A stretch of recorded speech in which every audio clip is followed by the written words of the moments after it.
ನಾನಿವತ್ತು ಏನು ಮಾಡ್ತಾಯಿದ್ದೀನಿ ಅಂದರೆ ಅಕ್ಕಿ ತರಿ ಕಡುಬು ಮಾಡ್ತಾಯಿದ್ದೀನಿ. ಅದಕ್ಕೆ ಏನೇನು ಬೇಕು ಅಂತ ನೋಡ್ಕೊಣ ಬನ್ನಿ. ಇದಕ್ಕೆ ಅಕ್ಕಿ ತರಿ ಕಡುಬಿಗೆ ಕಾಯಿ ಚಟ್ನಿ ಮಾಡ್ತಾಯಿದ್ದೀನಿ ನಾನು. ಮೊದಲಿಗೆ ಅಕ್ಕಿ ರವೆ ಹುರ್ಕೋಬೇಕು ಚೆನ್ನಾಗಿ, ಕೆಂಪತ್ತಂಗೆ ನೀಟಾಗಿ ಹುರ್ಕೊಂಡ್ಬಿಟ್ಟು ಆಮೇಲೆ ನಾನು ಒಗ್ಗರಣೆ ಹಾಕ್ತಾಯಿದ್ದೀನಿ.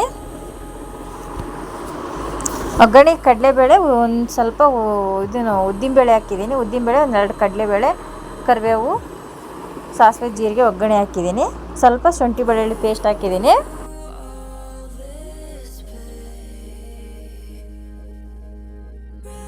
ಸ್ವಲ್ಪ ಹಸಿಮೆಣ್ಸಿಕಾಯಿ ರುಬ್ಬಿಟ್ಕೊಂಡಿರೋಂಥದ್ದು ಪೇಸ್ಟ್ ಹಾಕ್ತಾಯಿದ್ದೀನಿ. ಹಸಿಮೆಣ್ಸಿಕಾಯಿ ಪೇಸ್ಟ್ ಹಾಕ್ತಾಯಿದ್ದೀನಿ. ಇದಕ್ಕೆ ಈ ಥರ ಒಗ್ಗರಣೆ ಮಾಡಿ ಇಟ್ಕೊಂಬಿಟ್ಟು ಈ ಥರ ಆಗಿರಬೇಕು. ಬೇಳೆ ಎಲ್ಲ ಚೆನ್ನಾಗಿ ನೀಟಾಗಿ ಇದಾಗಿದ್ದಾವೆ. ಈ ಥರ ರವೆ ಹುರ್ಕೊಂಡಿದ್ದೀನಿ ನೋಡು.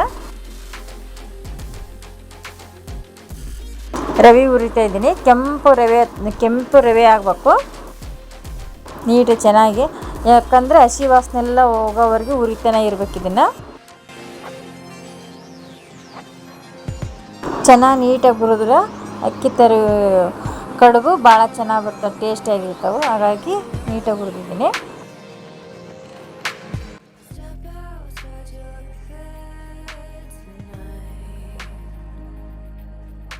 ಇದು ಒಗ್ಗರಣೆ ಆಗೈತಿ. ಇದಕ್ಕೆ ಒಂದು ಸ್ವಲ್ಪ ನೀರು ಹಾಕ್ತಾಯಿದ್ದೀನಿ ನೋಡಿ.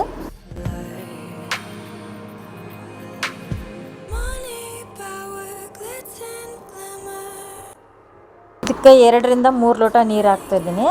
ಯಾಕೆಂದರೆ ಇದು ಎಲ್ಲ ಅಕ್ಕಿ ರವೆ ಎಲ್ಲ ಚೆನ್ನಾಗಿ ನೀಟಾಗಿ ಬೇಯಬೇಕಲ್ಲ. ಹಾಗಾಗಿ ನಾನು 1 ಲೋಟ ರವೆ ತಗೊಂಡಿದ್ದೆ, ಅಕ್ಕಿ ರವೆನ 3 ಲೋಟ ನೀರು ಹಾಕಿದ್ದೀನಿ. ಇದಕ್ಕೆ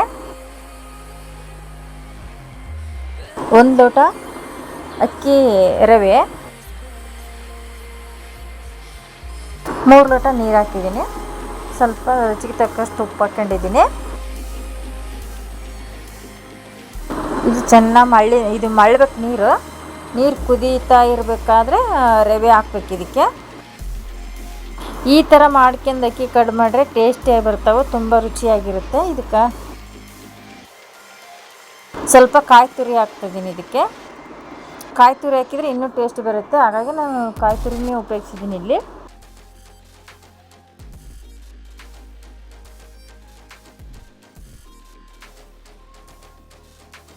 ಸ್ವಲ್ಪ ಉಪ್ಪು ಹಾಕ್ತಾಯಿದ್ದೀನಿ ರುಚಿಗೆ ತಕ್ಕಷ್ಟು. ಈಗ ನೀರು ಕುದೀತಾ ಇದೆ. ಈಗ ರವೆ ಹಾಕೋಣನ್ರಿ.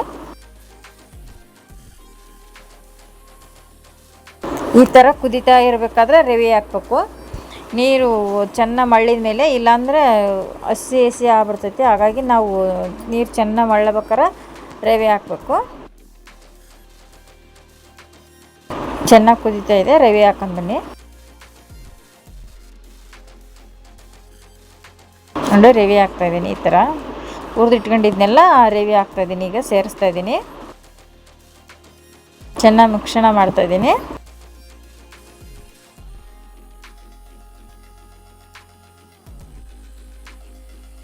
ಇದಕ್ಕೆ ಸಣ್ಣ ಉರಿಯಲ್ಲಿಟ್ಟು ಬೇಯಿಸ್ಬೇಕು. ಇದನ್ನು ನೀಟಾಗಿ ಅಳ್ಕೊಂತೈತಿ.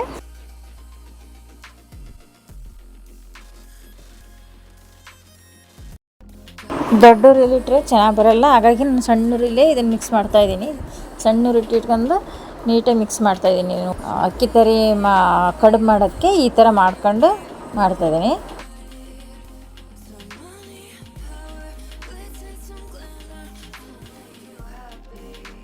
ಈ ಥರ ಮಾಡೋದ್ರಿಂದ ಭಾಳ ಟೇಸ್ಟಿಯಾಗಿ ಬರುತ್ತೆ. ಹಾಗಾಗಿ ನಾನು ಈ ಥರ ಮಾಡ್ಕೊಂಡಿದ್ದೀನಿ. ನೀವು ಮನೆಯಲ್ಲಿ ಒಂದ್ಸಲ ಟ್ರೈ ಮಾಡಿ ನೋಡಿ, ತುಂಬ ಟೇಸ್ಟಿಯಾಗಿರುತ್ತೆ. ನೋಡಿ ಯಾವ ಥರ ಆಗಿದೆ.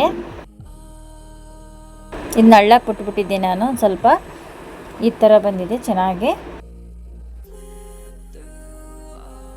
ನೋಡಿ ಎಷ್ಟು ಚೆನ್ನಾಗಿ ಬಂದಿದೆ. ಈಗ ನಮಗೆ ಯಾವ ಶೇಪಲ್ಲಿ ಬೇಕಾದರೂ ಮಾಡ್ಕೋಬೋದು. ಇದನ್ನು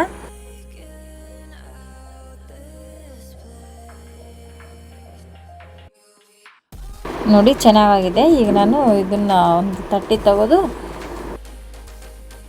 ಸ್ವಲ್ಪ ಬಿಸಿ ಇರುತ್ತಲ್ಲ ಹಾಗಾಗಿ ಕೈಯೆಲ್ಲ ಇದಾಗುತ್ತೆ ಅಂತ ಹೇಳ್ಬಿಟ್ಟು ನಾನು ಒಂದು ತಟ್ಟೆ ತೆಗಿತಾ ಇದ್ದೀನಿ. ಇದನ್ನು ತೆಗೆದ್ಬಿಟ್ಟು ಆರಿಬಿಡ್ತಾ ಇದ್ದೀನಿ ಒಂದು ಸ್ವಲ್ಪ ತಣ್ಣಗಾಗಲಿ ಅಂತ. ಕೈ ಬಿಸಿ ಫುಲ್ ಸುಡುತ್ತೆಲ್ಲ, ಮಾಡೋಕ್ಕೆ ಸರಿಯಾಗಲ್ಲ ಅಂತ ಹೇಳ್ಬಿಟ್ಟು ಈ ಥರ ಎಲ್ಲ ಮಾಡಿದ್ದೀನಿ.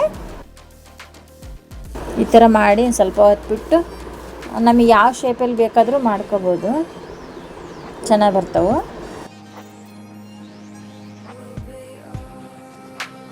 ಇದಕ್ಕೆ ಕಾಯಿ ಚಟ್ನಿ ಮಾಡ್ಕೊಂಡಿದ್ದೀನಿ ನೋಡಿ ಈ ಥರ. ಇದಕ್ಕೆ ನಾನು ಒಂದು ಸ್ವಲ್ಪ ಶೇಂಗಾ ಬೀಜ ಹುರಿದಾಕಿದ್ದೆ, ಭಾಳ ಟೇಸ್ಟಿಯಾಗಿದೆ, ಚೆನ್ನಾಗಿದೆ.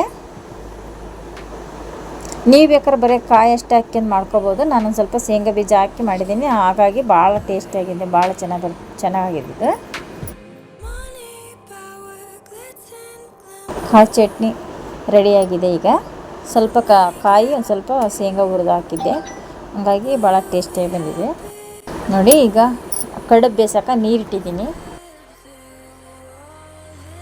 ಈ ಥರ ಒಂದು ತೂತಿನ ಜಲ್ಡಿ ತಗೊಂಡು ಇಡ್ತಾಯಿದ್ದೀನಿ ನಾನು ಬೇಯೋಕೆ. ಬೇಗ ಬೇಯಬೇಕು ಕಡುಬು, ಹಾಗಾಗಿ ನೀರು ಕಾಯ್ತಿದ್ದಾವೆ. ನಾನು ಇಲ್ಲಿ ಇದನ್ನು ಇದನ್ನು ಮಾಡ್ಕೊತ ಇದ್ದೀನಿ. ನೀವು ಯಾವ ಶೇಪಲ್ಲಿ ಬೇಕಾದ್ರೂ ಮಾಡ್ಕೊಬೋದು. ನಾನು ಇದನ್ನು ಇದಕ್ಕೆ ರೌಂಡ್ ಕುಂಡಿ ಮಾಡ್ತಾಯಿದ್ದೀನಿ. ಈ ಥರ ನೀವು ಅಗಲಾಗಿ ಮಾಡ್ಕೊಬೋದು, ಹಿಂಗೆ ಕೈಯಿಂದ ತಟ್ಟಿನ ಹಾಕ್ಬೋದು, ಹಂಗೆ ಚೆನ್ನಾಗಿ ಬರ್ತಾವೆ. ನಾನು ಈ ಥರ ಅದು ಬೇಡ ಅಂತ ಹೇಳ್ಬಿಟ್ಟು ನಾನು ಉಂಡೆ ಮಾಡಿಡ್ತಾಯಿದ್ದೀನಿ. ಈ ಶೇಪಲ್ಲಿ ಮಾಡ್ತಾಯಿದ್ದೀನಿ. ನಿಮಗೆ ಯಾವ ಶೇಪಲ್ಲಿ ಬೇಕಾದರೂ ಮಾಡ್ಕೋಬೋದು ನೋಡಿ. ಈ ಥರ ಬಂದಿದೆ, ಎಷ್ಟು ಚೆನ್ನಾಗಿ ಬರ್ತಾಯಿದ್ದಾವೆ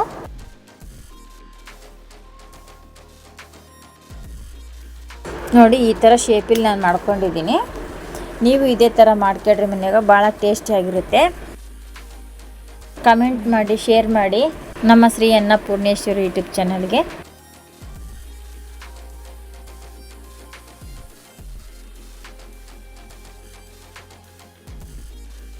ಈ ಥರ ತೂತಿನ ಜಲ್ಡಿ ಇಟ್ಕೊಂಡಿದ್ದೀನಿ ನೋಡಿರಿ. ಈ ಥರ ಒಂದು ಸ್ವಲ್ಪ ಎಣ್ಣೆನ ಅಥವಾ ತುಪ್ಪನ ಸವರಿಬಿಟ್ಟು ಈ ಥರ ಇಟ್ಟು ಎಲ್ಲ ಜೋಡಿಸ್ತಾ ಇದ್ದೀನಿ ನಾನು ಕಡುಬ.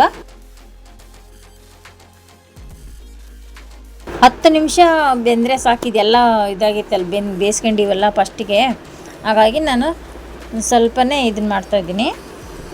ಒಂದು 10 ನಿಮಿಷ ಬೆಂದರೆ ಸಾಕು. ಈ ಥರ ಎಲ್ಲ ಜೋಡಿಸ್ಕೊಂಬಿಟ್ಟು ಒಂದು 10 ನಿಮಿಷ ಬಾಯಿ ಮುಚ್ಚಿದರೆ ಸಾಕು. ಇದಕ್ಕೆ ಪ್ಲೇಟ್ ಮುಚ್ಚಿದರೆ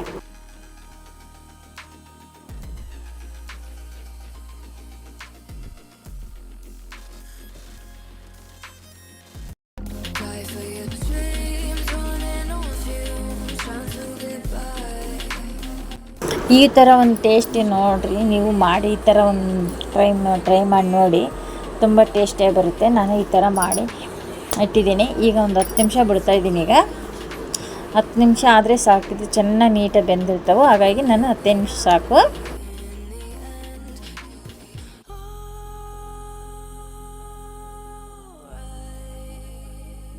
ನೋಡಿ ಎಷ್ಟು ಚೆನ್ನಾಗಿ ಬಂದಿದೆ.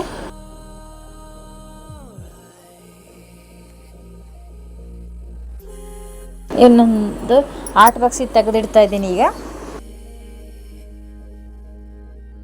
ಜೋರಾಗಿ ಪ್ರೆಶ್ ಮಾಡಿದ್ರೆಲ್ಲ ಇದಾಗ್ಬಿಡುತ್ತೆ, ಹಾಗಾಗಿ ನಿಧಾನಕ್ಕೆ ತೆಗೆದು ಹಾಕ್ಬೇಕು ಇದನ್ನು. ಇದೇ ಥರ ಯೂಸ್ಫುಲ್ ವಿಡಿಯೋದೊಂದಿಗೆ ಮತ್ತೆ ಸಿಗ್ತೀನಿ. ನಮಸ್ಕಾರ. ಇದೇ ಥರ ಯೂಸ್ಫುಲ್ ವಿಡಿಯೋಗಾಗಿ ನೋಡ್ತಾ ಇರಿ ನಮ್ಮ ಶ್ರೀ ಅನ್ನಪೂರ್ಣೇಶ್ವರಿ ಯೂಟ್ಯೂಬ್ ಚಾನಲ್. ಮತ್ತೊಂದು ಹೊಸ ವಿಡಿಯೋದೊಂದಿಗೆ ಬರ್ತೀನಿ. ಅಲ್ಲಿವರೆಗೆ ಕಮೆಂಟ್ ಮಾಡಿ, ಶೇರ್ ಮಾಡಿ, ಸಬ್ಸ್ಕ್ರೈಬ್ ಮಾಡಿ. ವಿಡಿಯೋ ನೋಡಿದ್ದಕ್ಕೆ ಧನ್ಯವಾದಗಳು.